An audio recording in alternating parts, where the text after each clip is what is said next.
Another story I heard about myself. This one happened in high school. We had this teacher in high school whose kid went to our high school. His name was Mr. McNamara, and his son Jake McNamara went to our high school. He was a sophomore when I was a senior, so he was 2 years behind me.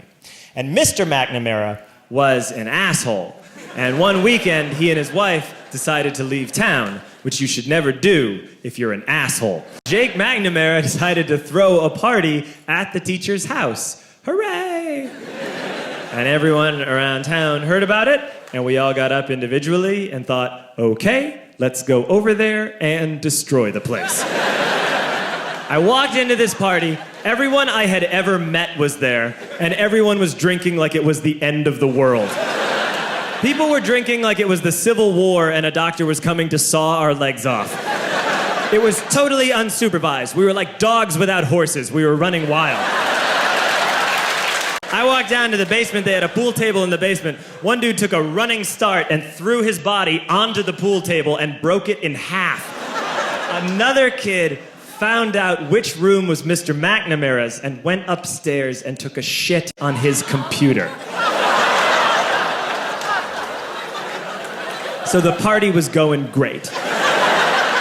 I'm standing in the basement and I'm holding a red cup. You've seen movies. And I'm standing there and I'm holding a red cup and I'm starting to black out. And I guess someone said like, something, something, police.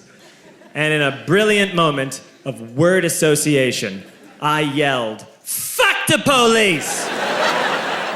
Fuck the police! And everyone else joined in. 100 drunk white children yelling, fuck the police. With the confidence of guys who have like already been to jail and aren't afraid of it anymore. You know, that like, I serve my nickel, you come and take me confidence. But white children. The reason someone had said something, something police was because the police were there. So a Chicago police officer walked down the stairs and got to the bottom in the basement and looked out over a sea of drunk toddlers yelling, fuck the police, in his face. And he was almost impressed. He was like, wow. And then he leaned into his walkie-talkie and went, get the paddy wagon. And my friend John, who is now a father, this man now has a baby, he grabbed a 40, smashed it on the ground, and yelled, scatter! And everyone ran in a different direction. We all ran in different directions. It was like that scene in Ratatouille when the humans come in the kitchen and all the rats go in different ways. We all ran in different directions. I ran into the laundry room and I jumped up on the washing machine and I crawled out through a window into the backyard, and now I'm running through the backyard and there was this big chain link fence and I thought, I've never climbed a fence that high before. And then I woke up at home.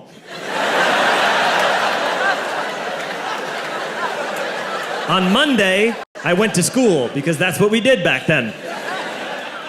And I'm walking into the school building, and who do I see but Jake McNamara? And he says to me, hey, were you at my party on Saturday? And I said, no. You know, like a liar. And he said things got really out of hand. Someone broke the pool table. Someone took a shit on my dad's computer. But the worst thing, he says, the worst thing is that someone stole these old antique photos of my grandmother, and my parents are freaking out about it. And I had that thought that only blackout drunks and Steve Urkel can have.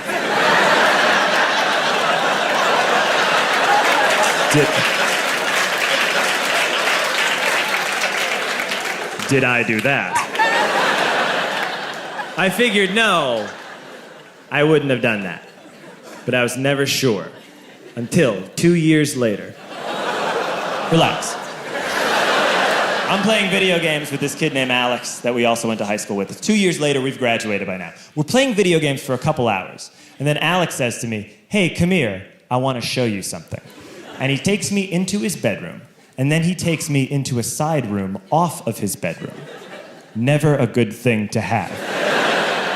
And he shows me a tiny room that is covered wall to wall in stolen antique photos from different people's parties over the years.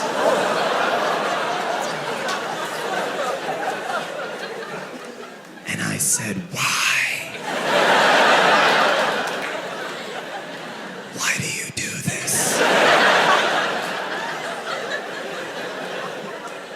Alex said, because it's the one thing you can't replace.